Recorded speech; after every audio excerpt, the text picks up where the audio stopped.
I want to talk about something that comes up constantly for people who are building a better life. You don't have one goal, you have several, and they all matter: career, money, family, stability, long term plans. The problem isn't that you don't know what you want, the problem is that everything feels important at the same time. So today, I'm not here to motivate you. I'm here to help you choose correctly so progress actually happens. Here's the first thing you need to understand: you cannot make meaningful progress on multiple goals at once if they are all competing for the same time, energy, and attention. That is not a mindset issue, that is a math issue.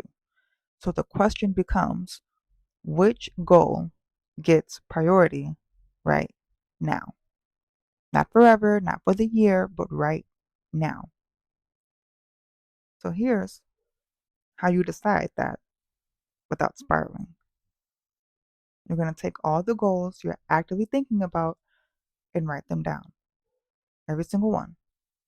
Now look at that list and ask this question: if one of these goals made real progress in the next 30 days, which one would reduce the most pressure in my life?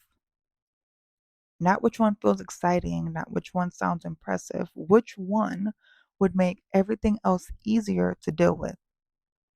That is your primary goal. Everything else is secondary. Not unimportant, just not first. Now, here's the part most people skip. Once you've chosen the primary goal, you need to define what progress actually looks like. Not work on it, not focus more.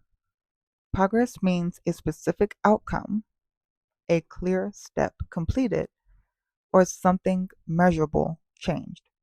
So ask yourself, what would have to be true in 30 days for me to say this goal moved forward? Write that down. I'll break that outcome into weekly steps, not daily, but weekly. Why weekly? Because weekly pacing is sustainable when you're carrying responsibility. Then decide what gets done this week. 1 week, one step. That's how you prevent burnout and still move forward. If you do this correctly, something important happens. You stop feeling scattered. You stop renegotiating your priorities every day. You stop carrying everything mentally. This is what makes goal accomplishment easier. Not motivation, not discipline. Clear decisions made once, followed through on calmly. Okay? This is exactly the kind of work that we do inside of Goal Accomplishment Made Easy, helping people take a goal that matters and turn it into steps with deadlines so they're not guessing anymore. But whether you join anything or not, do this part. Choose one priority. Define what progress means and set this week's step. Okay? That's how people with real responsibility keep moving forward. If you want to learn more about Goal Accomplishment Made Easy, visit goalaccomplishmentmadeeasy.com, and I'll see you in the next episode.